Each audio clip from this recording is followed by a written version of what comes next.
বলছিলেন আল্লাহ বলেন কুল ইন কুনতুম তুহিব্বুনাল্লাহ ফাত্তাবিউনি, আমাকে অনুসরণ করো, আমাকে মহব্বত করো, আমাকে ভালোবাসো। নবী করিম সাল্লাল্লাহু আলাইহি ওয়াসাল্লামের সাথে সাইয়েদনা হযরত ওমর রাদিয়াল্লাহু তাআলা আনহু ছিলেন, যাচ্ছিলেন কোথাও। হযরত ওমর নবী করিম সাল্লাল্লাহু আলাইহি ওয়াসাল্লামকে বলেন, ইয়া রাসূলুল্লাহ, আমি আপনাকে অনেক মহব্বত করি, আমি আপনাকে অনেক ভালোবাসি। নবীজি বললেন, তুমি আমাকে কেমন ভালোবাসো? বলে, ইয়া রাসূলুল্লাহ, ইয়া হাবিবাল্লাহ, পৃথিবীর সমস্ত বস্তু থেকে, সকল ব্যক্তিদের থেকে আমি আপনাকে সবচেয়ে আমি ওমর আপনাকে বেশি মহব্বত করি। নবীজি বললেন, লাস্তা মুমিনান কামিলা, লাস্তা মুমিনান কামিলা, ওমর এখনো পর্যন্ত তুমি পরিপূর্ণ মুমিন হতে পারো না। এরপর দ্বিতীয়বার আমার হযরত ওমর বলে, ইয়া রাসূলুল্লাহ, আমি আমার মা বাবা আত্মীয়স্বজন সবার চাইতে আমি আপনাকে বেশি ভালোবাসি। নবীজি বললেন, লাস্তা মুমিনান কামিলা, বলে ওমর এখনো পর্যন্ত পরিপূর্ণ মুমিন হতে পারো না।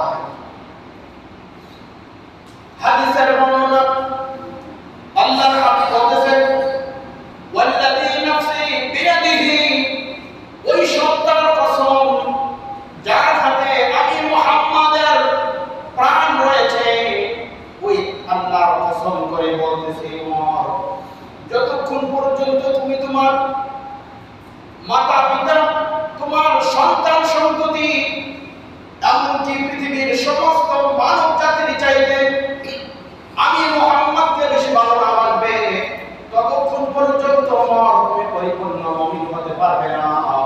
হযরত ওমর বলতেছেন, ওগো আল্লাহর নবী, আল্লাহর কসম, আমি আপনাকে আমার নিজের জীবনের চাইতে, আমি আমার নিজের জীবনের চাইতে, আমার জানের চাইতে আমি আপনাকে বেশি ভালোবাসি। এবার নবী পাক সাল্লাল্লাহু আলাইহি ওয়াসাল্লাম বলতেছেন, ওমর আল-আন মুমিনান কামিলা, আল-আন, ওমর এখন তুমি পরিপূর্ণ মুমিন হয়েছো, এখন তুমি পরিপূর্ণ ঈমানদার হয়েছো।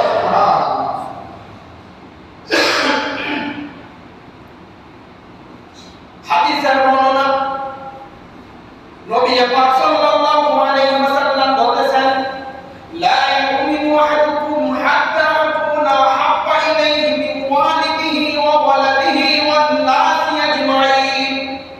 আল্লাহর হাবিব বলতেছেন, লা ইউমিনু আহাদুকুম, তোমাদের মধ্যে কেউ পরিপূর্ণ মুমিন হতে পারবে না,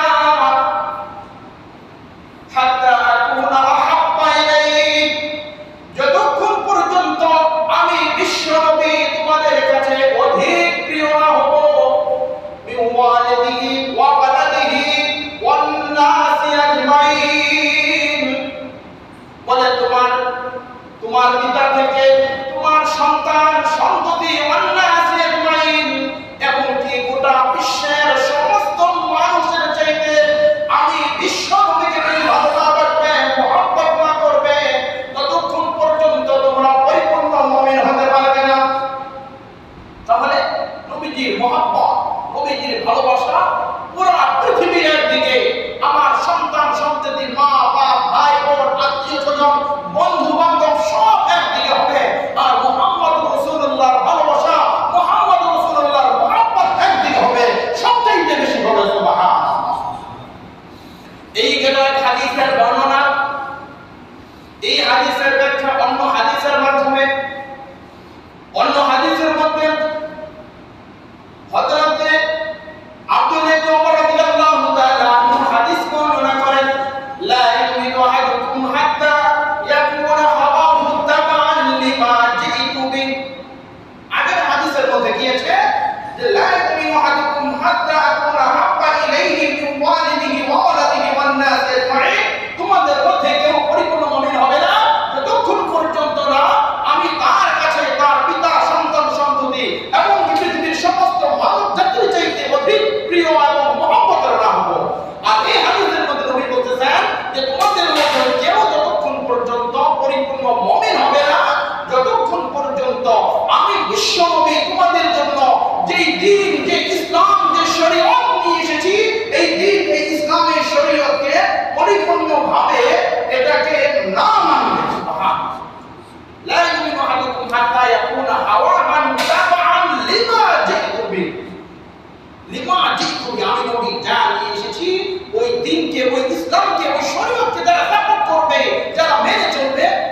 এখানে মা দ্বারা সমস্ত ফরজিয়াতকে, ওয়াজিবকে, অর্থাৎ ইসলামের যত হুকুম রয়েছে বলে সমস্ত হুকুমকে আল্লাহ তাআলা এই আয়াতের মধ্যে এই মা আতাকুম রাসূল, এই মার মধ্যে সমস্ত হুকুমকে আল্লাহ তাআলা এখানে শামিল করেছেন। ফরজ ইবাদত, ওয়াজিব ইবাদত এবং আল্লাহর যত হুকুম হাকাম বিধিবিধান রয়েছে বলে সব আদেশ যেগুলো রয়েছে এগুলো এই মা আতাকুমের মধ্যে শামিল হয়েছে। বলে সমস্ত আদেশকৃত যা রয়েছে ফাখুদু, সেগুলো তোমরা গ্রহণ করো। সুবহানাল্লাহ।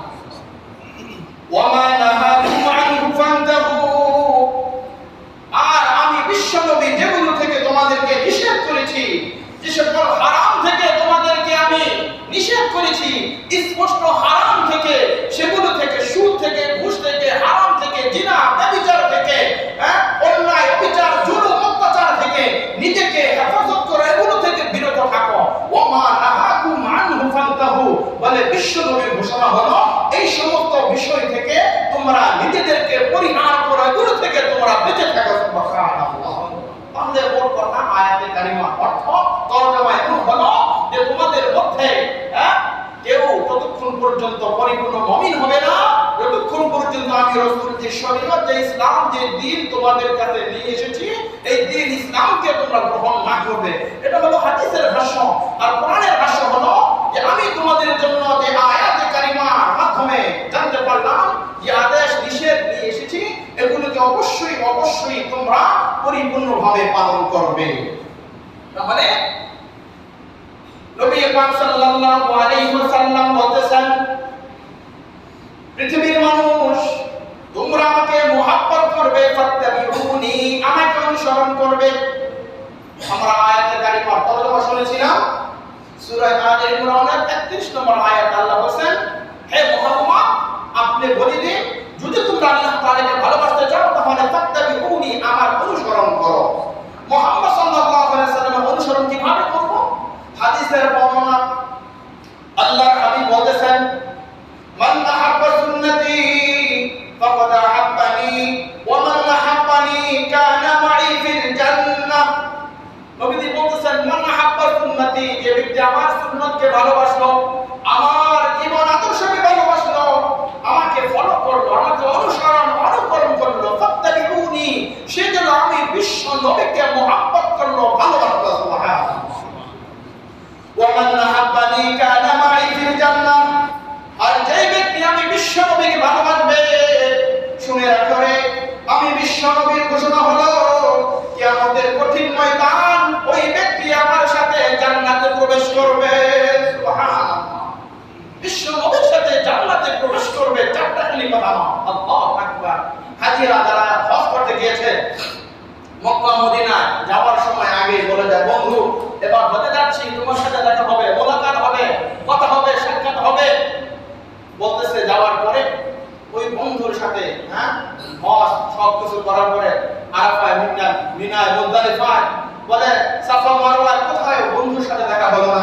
আসার পরে বলতেছে, বন্ধু তোমার সাথে দেখা হলো না।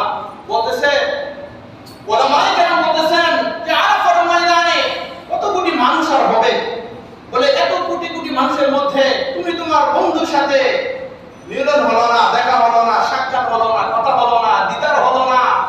আর বিশ্ব নবীর ঘোষণা হলো কানা মাই ফিল জান্নাহ, যদি আমার সুন্নতকে আঁকড়ে ধরো, আমাকে মুহাব্বত করো, আমাকে ভালোবাসো, তাহলে আমি নবীর সাথে এই কোটি কোটি কোটি উম্মতের মাঝেও আমি নবীর সাথে তোমার জান্নাত হবে। সুবহানাল্লাহ।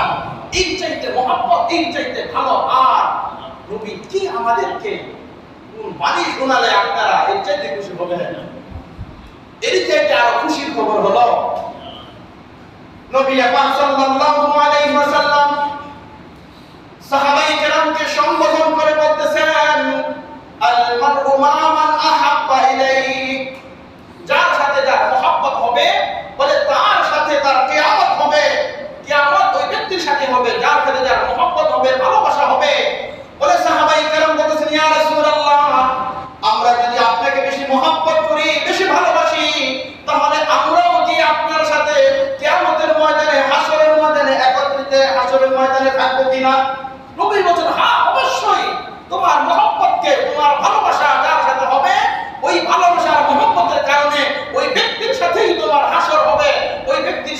তোমার জান্নাত হবে। সুবহানাল্লাহ। বলে সাহাবায়ে কেরাম বলে এই হাদিস শোনার পরে এত খুশি হয়েছেন, বলে ইতিপূর্বে আর কখনো এর চাইতে এত খুশি আর কখনো সাহাবায়ে কেরাম হন নাই। সুবহানাল্লাহ। তখন সাহাবায়ে কেরাম নবী আলাইহিস সালামকে এত ভালোবাসলেন, এত নবীর জন্য জান উৎসর্গ করে দিলেন। সাহাবায়ে কেরাম চিন্তা করতেছেন যে নবীর সাথে যদি ভালোবাসা রাখলে জান্নাতে যাওয়া যায়, নবীর সাথে নবীকে মহব্বত করলে আর ভালোবাসলে যদি নবীর সাথে জান্নাতে যাওয়া যায়, তার সাথে যদি আমাদের কিয়ামত হবে, তাহলে এর চাইতে সৌভাগ্যবান আর কে হতে পারে। সুবহানাল্লাহ। সাহাবায়ে কেরামের ভালোবাসা নবী আলাইহিস সালামের প্রতি কেমন ছিল? বলে খোদার